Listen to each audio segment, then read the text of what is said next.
പ്രധാനമന്ത്രി നരേന്ദ്രമോദിക്കെതിരെ പരാമർശം നടത്തിയ മാലദ്വീപ് മന്ത്രിമാർക്കെതിരെ ഇന്ത്യയിൽ നടന്ന ക്യാമ്പയിനെ പ്രശംസിച്ച് പാകിസ്ഥാനി യുവാവ് നടത്തിയ പരാമർശം ഇപ്പോൾ വൈറലായി മാറിയിരിക്കുകയാണ്. പ്രധാനമന്ത്രി നരേന്ദ്രമോദിയെ അധിക്ഷേപിച്ച 3 മന്ത്രിമാർക്ക് മാലദ്വീപിൽ സസ്പെൻഷൻ കിട്ടിയിരുന്നു.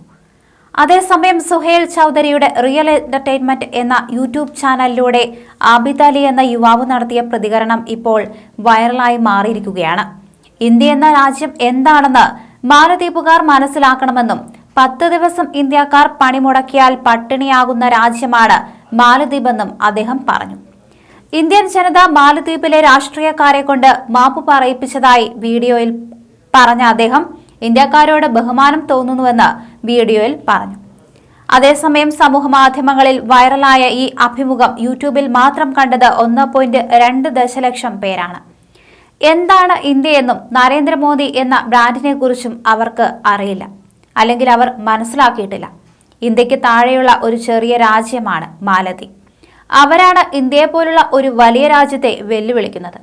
ഇന്ത്യ കനിഞ്ഞില്ലെങ്കിൽ 10 ദിവസം കൊണ്ട് പട്ടിണിയിലാകുന്ന രാജ്യമാണ് മാലദ്വീപ്. ഔട്ട് ഇന്ത്യ എന്ന പ്രചരണമാണ് കഴിഞ്ഞ മാലദ്വീപ് തെരഞ്ഞെടുപ്പിൽ ഉയർന്നു കേട്ടത്. ഇൻ ഔട്ട് എന്നൊക്കെ ആവശ്യപ്പെടാൻ ഇത് ക്രിക്കറ്റ് മത്സരം അല്ലെന്ന് മാലദ്വീപുകാർ ഓർക്കണം. ഒരു കാലത്ത് വിമത അട്ടിമറി ഉണ്ടായ മാലദ്വീപിനെ രക്ഷിച്ചത് ഇന്ത്യയാണ്, അത് മറക്കരുത്. മറ്റൊരു രാജ്യവും അന്ന് അവരെ സഹായിക്കാൻ മുന്നോട്ട് വന്നില്ല. അന്നത്തെ രാഷ്ട്രീയക്കാർക്ക് അത് അറിയില്ല, ആബിദ് പറഞ്ഞു. ഇന്ത്യൻ ജനതയോട് ബഹുമാനം തോന്നുകയാണെന്ന് അദ്ദേഹം കൂട്ടിച്ചേർത്തു. അവരുടെ പ്രധാനമന്ത്രിയെ അധിക്ഷേപിച്ച മാലദ്വീപിലെ രാഷ്ട്രീയക്കാരെ കൊണ്ട് അവർ മാപ്പ് പറയിച്ചു, മന്ത്രിമാരെ പുറത്താക്കിച്ചു. മാലദ്വീപ് തെറ്റുകൾ ആവർത്തിക്കുകയാണ്. ബോളിവുഡ് താരങ്ങൾ ഷൂട്ടിങ്ങിനായി നിങ്ങളുടെ രാജ്യത്ത് എത്തുന്നത് കൊണ്ടാണ് സമ്പത്തുള്ള രാജ്യമായി മാലദ്വീപ് നിലനിൽക്കുന്നതെന്നുള്ള കാര്യം അവിടുത്തെ സാധാരണ ജനങ്ങളെങ്കിലും മനസ്സിലാക്കണം, ആബിദ് വീഡിയോയിൽ അഭിപ്രായപ്പെട്ടു. ഇന്ത്യ അനുകൂല വീഡിയോകൾ ചെയ്യുന്ന വ്യക്തിയാണ് ഷൊഹൈബ് ചൌധരി.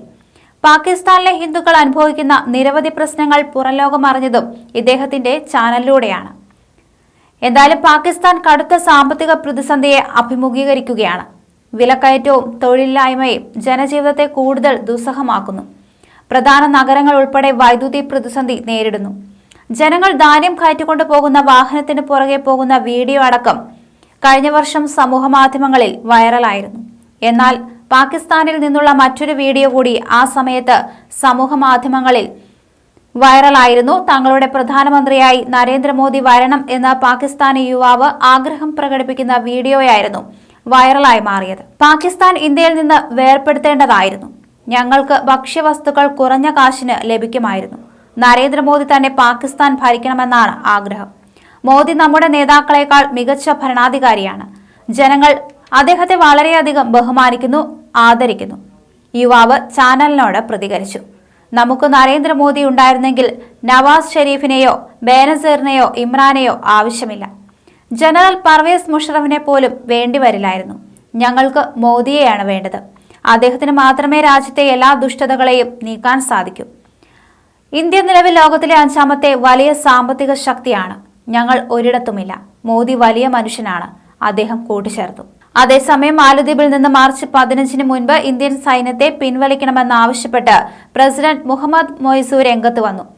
പ്രധാനമന്ത്രി നരേന്ദ്രമോദിക്കെതിരെ മാലദ്വീപ് മന്ത്രിമാർ നടത്തിയ പരാമർശം വിവാദമായിരിക്കെയാണ് സൈന്യത്തെ പിൻവലിക്കണമെന്ന് ആവശ്യപ്പെട്ടത്. മൊയ്സു അധികാരത്തിലെത്തിയതു മുതൽ മാലദ്വീപിൽ ഇന്ത്യൻ സൈന്യത്തിന്റെ സാന്നിധ്യം കുറയ്ക്കണമെന്ന് ആവശ്യപ്പെടുന്നുണ്ട്. എന്നാൽ സമയപരിധി നിർദ്ദേശിച്ചിരുന്നില്ല. കടൽ സുരക്ഷയ്ക്കും ദുരന്ത നിവാരണത്തിനുമായാണ് ഇന്ത്യൻ സൈന്യം മാലദ്വീപിലുള്ളത്.